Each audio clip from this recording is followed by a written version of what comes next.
Salve, moçada do 8º ano, estamos iniciando a nossa aula de História, beleza? Hoje nós vamos falar sobre os Estados Unidos no século XIX, né? Antes, alguns recadinhos, eu estou com a Amanda, né, nossa intérprete de Libras, né? Então, que tem que fazer um trabalho muito importante para que as nossas aulas sejam de fato inclusivas, tá certo? E também eu quero só, né, deixar para que vocês baixem o nosso aplicativo, né, para que vocês possam participar. Opa, agora a Amanda apareceu aí, né? Eu estava preocupado, né? Então, por favor, gente, baixe o nosso aplicativo do Educa Recife, né, que é para que vocês possam interagir conosco. Eu acabei de abrir ali o chat, né, em breve o professor Luciano vai estar falando aqui conosco. E aí o pessoal estava procurando, cadê a aula? Acabou de começar e vocês podem mandar pergunta para a gente, podem interagir, digam de que escola você é. Não tem ainda o aplicativo, então, olha, gente, utilizem aqui o QR Code para vocês baixarem. Caso vocês tenham aí o sistema Android, vocês podem utilizar esse QR Code aqui para baixar o aplicativo do Educa Recife. Ah, não, professor, mas eu utilizo outro sistema, o iOS. Então, tá aqui, ó, vai aparecer agora o QR Code para vocês baixarem, né, o nosso aplicativo pelo sistema iOS. O importante, ou podem ir depois lá na loja de aplicativos, procura lá o Educa Recife, se cadastre direitinho, para que vocês possam interagir conosco. Digam aí de qual escola você é, quem é o seu professor ou professora de História. Vamos conversar aqui também, para a gente poder, né, discutir mais, aprender mais sobre História, beleza? Então, estou com o professor Luciano, que já está pronto aqui no chat. Professor Luciano, bem-vindo aqui à nossa aula. Bom dia aí, pessoal. Tudo bom com vocês? A gente está aqui no chat, então já, como o professor falou, qualquer dúvida, qualquer comentário, vocês acessam aí, que a gente está aqui para acompanhar a discussão pelo chat e passar os comentários, né, e as dúvidas aí para o professor Henrique. Então vamos lá. É contigo, professor. Olha aí, gente, né, como eu tinha falado, né, nas aulas passadas, nós discutimos o Brasil, né, do século XIX, a estruturação do Estado brasileiro, as duas monarquias. Aliás, a gente viu o primeiro reinado, o segundo reinado, mas agora a gente vai falar sobre outras partes da América, né? Então é justamente isso, nós temos falado sobre o Brasil, mas agora a gente vai focar no restante da América. Hoje a nossa aula vai falar mais sobre os Estados Unidos e depois na aula seguinte a gente vai tratar do México, de outras áreas da América Latina também, beleza? Então é isso, né? O nosso robozinho está colocando aqui para nós a questão, né? Conhecemos pouco sobre a história da América. Eu diria para vocês que realmente ainda falta a gente conhecer mais a história dos outros países, né, que compõem, sobretudo a América Latina, né? Então a gente vai tentar estudar um pouco mais esses processos, né? Essa história, já que vocês viram aí, antes mesmo da gente começar aqui de Vento e Popa, no Educa Recife, um pouco mais sobre a independência dos outros países. Vamos dar continuidade hoje, então esse é o nosso objetivo. Aliás, aqui na aula passada, né, foi que a gente falou sobre o tráfico, o fim do tráfico de pessoas escravizadas, a partir do tráfico transatlântico, né, de pessoas escravizadas. Falamos sobre a ilegalidade da escravidão no século XIX e as consequências do fim do tráfico no Brasil. Então esse foi o tema da aula passada. Perdeu a aula? Enfim, por algum motivo não assistiu, gente, no YouTube do Educa Recife, vocês podem acompanhar, né? Podem assistir novamente, vai lá na pasta do 8º ano, estão lá todas as aulas, peguem a aula de História da semana passada, foi justamente isso que a gente tratou, beleza? Então hoje, como eu disse, vamos estudar o processo de formação e ocupação territorial dos Estados Unidos e a política do país para a América Latina. Então, vamos embora, né, gente? Ó, os Estados Unidos foi, né, o primeiro país da América a se tornar independente em 1776, tá certo? E aí, gente, o reconhecimento da independência por sua antiga metrópole, que no caso é a Inglaterra, só veio alguns anos depois, em 1783, no Tratado de Paris. E o que acontece o que aconteceu nos Estados Unidos, e aí comparando já com o Brasil, a gente vai ver que, enquanto o Brasil, né, se estruturou enquanto uma monarquia, inclusive o rei era da família real portuguesa, a família de Bragança, os Estados Unidos tomou um caminho diferente. Então, os Estados Unidos acabou se estabelecendo enquanto uma república e uma república federalista. O que é que isso quer dizer? Quer dizer que, né, não só eles adotaram um regime diferente, às vezes é uma monarquia, né, seria uma república presidencialista, então eles escolhiam um presidente através de eleições, muito próximo do que nós temos hoje. Aquelas ideias que estavam sendo difundidas, né, no liberalismo, do equilíbrio dos três poderes, da ideia de liberdade e tal, né, que estourou com a Revolução Francesa na Europa, mas os Estados Unidos tentou estruturar um pouco, né, se estruturar a partir daí. É claro que a escravidão permaneceu, algumas questões ainda muito dúbias vão permanecer, mas é um caminho diferente do que aconteceu aqui no Brasil, além, claro, do federalismo, que é o que eles mantêm até hoje, que seria uma maior autonomia dos estados que compõem, né, a federação, que seria o país. Então, até hoje, nos Estados Unidos, né, os estados eles possuem um pouco mais de autonomia para lidar com as questões internas, inclusive com algumas leis que divergem uns dos outros, quando a gente vai analisar de perto, enquanto a federação, o Estado, né, enfim, tratam das questões internacionais. Beleza? Então, dito isso, gente, nós vamos tratar especialmente de uma questão, né? Pós-independência dos Estados Unidos, 1776, eles passaram a negociar, né, um processo de expansão desse país e de ampliação, inclusive os usos de outros territórios, de outros espaços. Então, a gente tem um mapa dos Estados Unidos bem representado aí para vocês. Vocês vão ver que está se construindo uma barreirinha aí. O que é essa barreirinha? Essa barreirinha, ela se referia aos limites dos territórios ocupados até então, o período antes da independência. Por que isso acontecia? Era o seguinte: os ingleses haviam determinado que os colônios deveriam se restringir até essa região aí, tá certo? Que seria dos Montes Apalaches. Por quê? Porque eram acordos, né, acordos que nem sempre eram cumpridos, e é para que não houvesse uma ocupação efetiva sobre os territórios indígenas e evitasse, assim, alguns conflitos. Mas, além disso, claro, as próprias limitações da coroa inglesa de ocupar outros territórios, de entrar em conflitos com outras nações, já que o próprio território dos Estados Unidos antes deveria pertencer à Espanha. Então, a gente tem uma briga ali entre as metrópoles europeias. Bom, de qualquer modo, a população estava mais limitada a essa costa litorânea leste, né, dos Estados Unidos, certo? O que acontece é que, após o Tratado de 1783, os próprios americanos começaram a definir políticas de entrada no território. Então, essas entradas elas vão acontecer mais ou menos nesse movimento aí. Para além dos Montes Apalaches, a população, a partir de 1783, né, vai ser incentivada a ocupar essa área aí do Planalto Central americano, tá certo? E, mais tarde, ocupar a costa oeste, onde tem cidades famosas como São Francisco, onde tem o próprio estado da Califórnia, tá certo? Então, a ocupação desses territórios centrais e a costa oeste dos Estados Unidos vai se dar posteriormente e vai ser incentivada a partir de 1783, que vai ser chamada, né, a Grande Marcha, né, ou a Marcha para o Oeste, que vai ficar muito famosa nos filmes, aquelas diligências com colonos avançando sobre territórios. Mas aí, gente, vem uma questão para nós. Esse território, ele estava lá vazio, esperando ser ocupado? Claro que não, né? Então, nós tínhamos as populações indígenas, os vários povos indígenas. E aí, gente, isso nos permite pensar um pouco mais sobre um processo que também aconteceu no Brasil, a partir do momento que o Estado português vai incentivar a ocupação dos territórios, vai doar terras. Aqui no Brasil, durante também o século XIX, vai haver também uma marcha para o oeste, que vai ser incentivada a ocupação, né, dos territórios que hoje compõem o centro-oeste do Brasil, por exemplo, e que vai impactar muito a população indígena. O mesmo aconteceu lá nos Estados Unidos. Então, como vocês veem aí, eu trouxe uma imagem representando aí algumas fotografias, na verdade são fotografias de pessoas que fazem parte do povo Apache, que é um dos povos americanos que muitas vezes, inclusive, aqui no Brasil, as pessoas reproduzem como sendo indígenas que ocupavam o território brasileiro, né? O que é um equívoco muito grande. Mas essa marcha para o oeste, né, como eu coloquei aí, ó, promoveu o avanço sobre as terras indígenas, né, aí, que acabou gerando o genocídio dessa população. Quando a gente fala genocídio, é uma palavra que está, inclusive, sendo bastante utilizada hoje em dia, né, de outros modos, mas o que acontece é isso, né? A entrada dos colonos sobre territórios indígenas vai causar a morte de milhares de indígenas, né, que viviam nesses territórios que agora estão sendo incentivados para serem ocupados.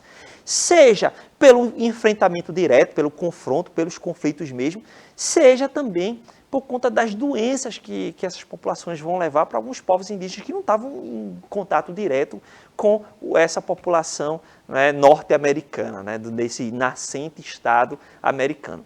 Beleza? Então, gente, ó, a gente precisa refletir mesmo sobre esse processo de genocídio sobre os grupos indígenas, os povos indígenas, aliás, que viviam em toda a América, nos Estados Unidos, no Brasil, em outras partes da América Latina, foi algo recorrente. Ocupar os territórios que já pertenciam aos indígenas através da doação por parte do próprio Estado, né, no Estado dos Estados Unidos, no caso do Estado brasileiro, e por aí vai, tá bom? Bem, então, dessa marcha eu quero destacar justamente isso que a gente chama de Trilha das Lágrimas. O que seria isso, gente? Então, ó, a partir de 1830, o governo americano se articulou da seguinte forma. Obrigou os povos indígenas que ocupavam essa área do Planalto Central e que agora os colonos estavam, né, se inserindo, tá certo? A se deslocar para outros territórios, ou seja, eles estabeleceram outras áreas para retirar os povos indígenas que viviam ali e mandar para as áreas que o governo americano determinasse. Né? Então, essa foi a chamada Trilha das Lágrimas. Eram os percursos que os povos indígenas eram obrigados a fazer para ir para esses novos territórios. Frequentemente em condições muito ruins, né? Seja no inverno, diante da neve, ou seja, pelo calor em áreas agrestes. Né? Então, tudo isso acabou levando à morte de milhares de pessoas que compunham esses povos indígenas. Que povos eram esses, professor? Deixa eu voltar aqui, né, porque eu estou na correria. Mas o nosso robô está dizendo, minha nossa, que horrível. E que povos foram estes, professor? Nosso robozinho sempre perguntando, né? Se vocês, inclusive, tiverem questões, por favor, façam. O professor Luciano está aí, né? Então... Agora está tudo tranquilo aqui. Está tudo Ninguém tranquilo. está perguntando nada, não. A turma está apenas aqui interagindo, mas... entre si, até agora sem nenhuma dúvida. Diga aí quem está interagindo aí pra gente. Aqui nós temos, ó, no chat, nós temos a Beatriz, da Escola Divino Espírito Santo, a Micaele e o Luan. Eles estão aqui no chat, então um oi aí para eles, né? A gente está aqui ligado, tá vendo aqui eles interagindo, mas até agora, aí, estão respondendo aqui. Beatriz, Caiane, Luan, a Micaele, ao que tudo indica aqui, todos da escola, né, Divino Espírito Santo. Então, um alô aí para a escola Divino Espírito Santo, para esses alunos e alunas que estão interagindo, né? Aproveita e digam aí quem é o professor, a professora de história de vocês e tragam perguntas, comentários aqui sobre nossa aula, beleza, gente? Então, um abração fraternal aí para vocês. Então, que povos eram esses que foram impactados, gente, por essa marcha para o oeste, tá? Então, nós destacamos aqui alguns desses povos, né? O Cherokee, eita, o nome não é fácil, né? Chickasaw e Choctaw. Eu devia ter treinado melhor, né, esses termos. Os Creeks e Seminole. Então, esses povos, esses 5 povos indígenas, eram que os americanos chamavam, né, de povos, eu vou colocar bem entre aspas aqui, tá? Povos civilizados, povos indígenas civilizados. Por que eu estou colocando entre aspas? Porque é essa população de colonos e o próprio Estado americano estabelecendo que esses povos eram civilizados porque eles tinham contato direto com o restante dos colonos americanos. Né? Então, isso não quer dizer que os outros fossem civilizados, tá bom? Isso foi um termo que esses 5 povos acabaram sendo chamados. Mas essa ideia de civilização, claro, é sempre um grupo se achando superior, chamando o outro de civilizado ou incivilizado, desde que eles aceitem ou não sua forma de viver.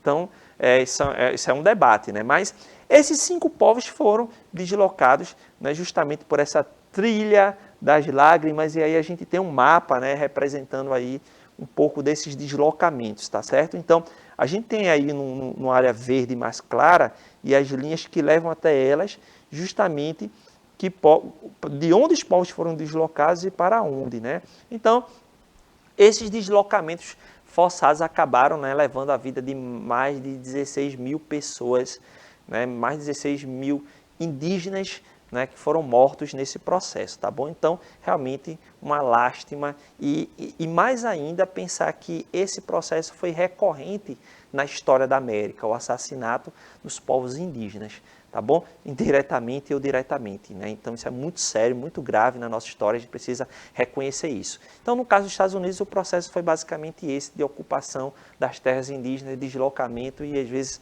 um enfrentamento direto, tá certo?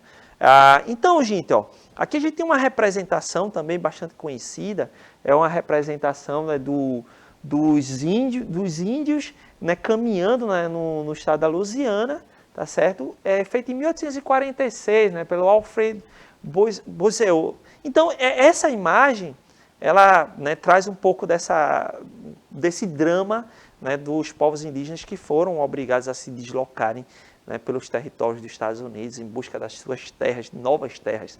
Enfim, então é isso, gente. É um drama que a gente precisa sempre lembrar. Paralelo a isso, os Estados Unidos vai construir também instrumentos para a ocupação desses colonos nessas terras que estavam sendo conquistadas. Uma delas eu já falei numa aula passada, que foi o Homestead Act, que foi justamente um ato de herdade, né, que aconteceu em 1862, que ela vai instituir justamente a possibilidade de doação de terras que não estavam teoricamente sendo usadas, mas pertenciam aos povos indígenas, eles tinham como devolutas ou não utilizadas, mas poderia conceder a um chefe de família, tá certo, por um valor muito pequeno, algo em torno de 4, 5 dólares, qual o sujeito tinha direito a 650 metros quadrados de terra para viver lá, desde que permanecesse na terra por 5 anos. De certo modo, isso, né, considerando que isso trouxe um impacto muito grande sobre a população indígena, já que são terras que pertenciam aos grupos indígenas, povos indígenas, por outro lado, isso vai permitir a ocupação da pequena propriedade dos Estados Unidos. Então, muitos colonos que se deslocam para essa região, o centro e na costa oeste dos Estados Unidos, acabam, né, estabelecendo a pequena propriedade. Isso vai ser bem interessante para os Estados Unidos, porque pequenas propriedades eles vão produzir mais alimentos, a gente vai ter uma economia mais diversificada do que foi aqui no Brasil, onde se incentivou o latifúndio. Eu falei já sobre isso, não é? E aí a gente vai ter uma economia menos diversa, já que as grandes propriedades, a produtora de açúcar, do café, sobretudo, cacau, né, entre outros produtos, né, e a terra concentrada na mão de pouca gente. Tá certo? Então, isso vai ser uma coisa, inclusive, para a gente comparar o quanto nos Estados Unidos houve um incentivo da pequena propriedade e melhor distribuição de terra, enquanto no Brasil houve um incentivo para a concentração de terra na mão de poucos. O resultado é esse que a gente tem, né? O desequilíbrio econômico, os problemas nas áreas rurais e o êxodo rural, não é? Uma produção muito limitada, né? Eu digo limitada em relação à diversidade de produtos, já que a gente produz muita soja para exportação e tal, mas a gente tem uma produção de alimento mais reduzida, né? E aí isso é muito sério para um país, tá certo? Sr. Luciano, podemos seguir? Sim, tudo tranquilo aqui. O pessoal, até então, sem comentários e sem dúvidas. Está todo mundo entendendo direitinho aqui. Ok, né? Então vamos embora. Agora é o seguinte, eu queria saber, o pessoal que está acompanhando no chat, se vocês já assistiram um filme de Velho Oeste, dos cowboys, o famoso western, né? Já assistiu, Bia? O filme de cowboy, Bia disse que já assistiu aí, né? Então acho que quem já assistiu, tá aí o nosso robozinho todo, né, organizado aí com seu chapéu de cowboy, faltou só as botas e tal, né? Já está com seu cavalo pronto aí no cenário do Velho Oeste, né? Quem já assistiu esses filmes vê que é uma confusão, né? Uns tiroteios sem fim, né? Os duelos, aquela história daqueles colonos vindo, né, para ocupar os territórios de forma heróica e tal. Bom, esse estilo está muito ligado, né, à forma como essa ocupação do centro e do oeste dos Estados Unidos vai ser representada. Os filmes trazem um pouco dessa saga dessas populações que vão ocupar, né, o centro e a costa oeste dos Estados Unidos, a região ou chamado Velho Oeste, né? Então, só que como é que esses filmes representam? Ó, como eu coloquei para vocês, esse gênero ele começou a se popularizar aí nos cinemas ainda no início do século XX. O cinema estava caminhando, né? Depois vai se popularizar também nos HQs, nas revistas. Então a gente vai ter os grandes heróis do Velho Oeste e tal. como é que esses sujeitos, os cowboys, são representados nos filmes? É um tipo europeu, os sujeitos sempre brancos, de olhos azuis e tal. E eles estavam lá participando de duelos com certa frequência e também representados como heróis. Então, geralmente é isso, é o cara durão, né, ali e tal, e vamos lá pro duelo, quem vai sacar rápido, tal, aquela coisa toda, né? Então, mas o estudo sobre essa população, sobre esses sujeitos e a atuação deles, né, mostra justamente um cenário um pouco diferente, né? Quem eram esses sujeitos na realidade? Nós tínhamos uma população mestiça, tá certo? Então, quando eu falo mestiços, eu tenho uma presença muito marcante de sujeitos indígenas, também negros, muitos deles que saíram da condição da escravidão ou descendentes de sujeitos que já foram escravizados, sobretudo num período que pós, né, a Guerra Civil Americana, que a gente vai tratar nas próximas aulas, inclusive, aí já na década de 70, tá, de 1870, tá? E que esse povo eram justamente que conduziam, né, as boiadas, que conduziam também, né, os movimentos desses colonos para ocupar esses territórios a oeste dos Estados Unidos. Além disso, as armas eram bem controladas nesses territórios e não tinha essas coisas desses duelos todo que o filme mostra, não. Aquilo é mais fantasia, tá certo? Então, o pessoal não vivia lá duelando toda hora, não. Inclusive, os índices de homicídios eram até baixos, comparado ao que as pessoas acreditavam que acontecia ali no Velho Oeste, tá bom? Bem, é isso. Agora, ainda sobre essa expansão territorial, é importante dizer o seguinte, que o Estado, né, os Estados Unidos, enquanto país, enquanto Estado, ele passou realmente a organizar bem os seus territórios, se apresentando enquanto uma potência, né? Inclusive, alguns líderes norte-americanos, o George Washington, por exemplo, acreditavam que os Estados Unidos deveria ter um grande futuro, como de fato teve, se tornou uma das maiores nações do mundo, das mais fortes.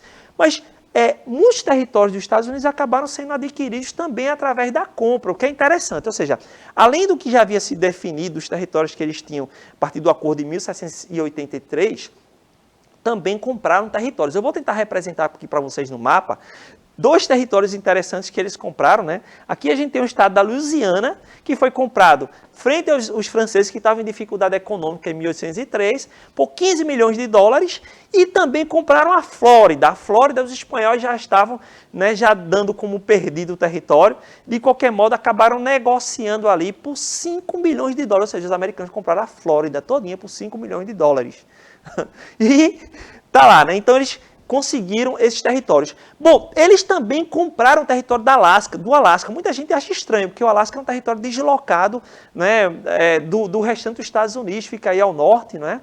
Eles foram comprados frente à Rússia. Então, ou seja, os Estados Unidos comprou a Flórida, comprou a Louisiana e comprou a Flórida. No caso do Alasca, aliás, 7,2 milhões de dólares frente aos russos, que também estavam em uma guerra contra a Inglaterra e acabaram, né, vendo uma possibilidade de bons negócios. Muita gente criticou o governo americano quando comprou isso, mas depois eles acharam bastante petróleo, é um território muito rico e foi um baita negócio para os americanos. Bom, aí vem uma pergunta interessante, né, que a gente ficou pensando. O nosso robozinho já colocou aqui para a gente. Professor, o Brasil chegou a comprar algum território? Será que a gente teve algum território comprado? Sim. Né, de certo modo, né, nós tivemos um acordo, que foi o Tratado de Petrópolis, onde o Brasil, enfim, encerrou uma querela, uma disputa em torno do território do Acre, que antes pertencia à Bolívia, e que os colonos brasileiros acabaram ocupando, e depois de muitos conflitos, acabou se firmando um acordo, e o Brasil comprou o território do Acre por 14 milhões. Eu tentei converter, na verdade são 2 milhões de libras, seria algo em torno de 14 milhões de reais, né, convertendo para hoje, né, a gente fica ali em torno disso, tá bom? Então é uma curiosidade, ou seja, assim como os Estados Unidos, o Brasil também chegou a comprar territórios resolvendo problemas. Bom, mas não apenas a partir de compra, né, o território americano se expandiu. Alguns foram conquistados mediante conflitos também. É justamente esse que a gente destaca aqui, ó. Nós temos 2 conflitos que envolveram os Estados Unidos e o México. Em 1831, nós tivemos uma série de conflitos que envolviam o atual estado do Texas, que está representado em vermelho aí para vocês no mapa. Então, o Texas pertencia ao México e foi aos poucos ocupado pelos colonos americanos, que inclusive estavam buscando minério, ouro particularmente, né? Trabalham com mineração. Os mexicanos, depois de muitos conflitos, tentaram expulsar os americanos, não conseguiram. Enfim, o resultado dessa briga acabou sendo com a vitória americana e a conquista do território do Texas.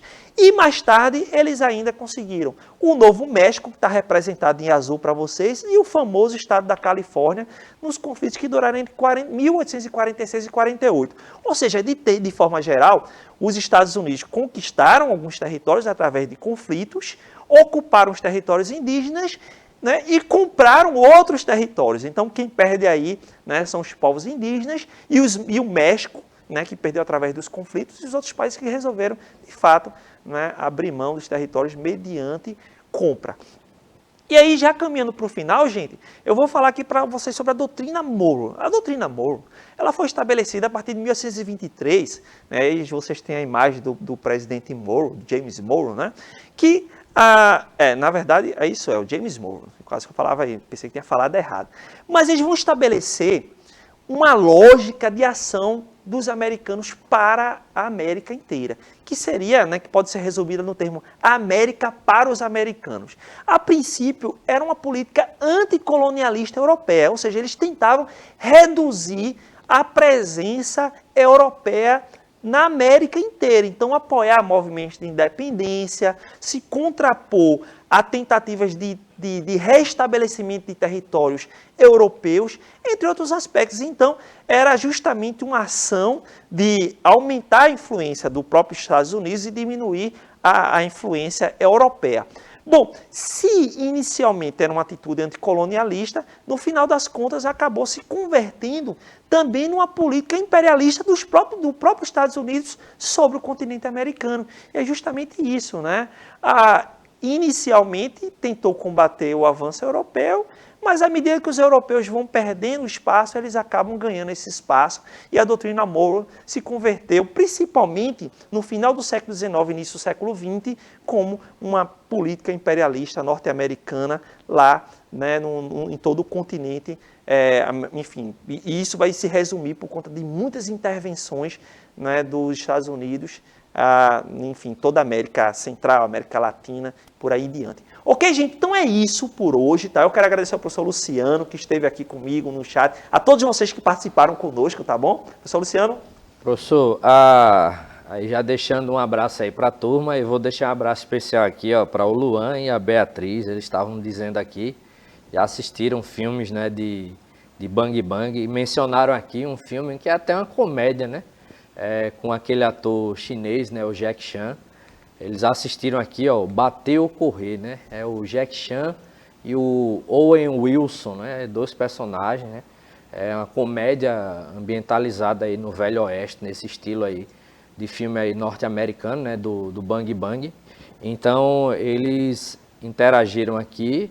Aí deixar um abraço aí para eles, né? Que participaram aqui no chat. E nas próximas aulas, gente, vocês podem ir interagindo mais, que a gente vai estar sempre aqui, ó, aqui acompanhando para poder ver os comentários de vocês, né? Então mais um abraço e até a nossa próxima aula. Então é isso, moçada. Abração, coração aí para vocês. Até a próxima aula. Tchauzinho.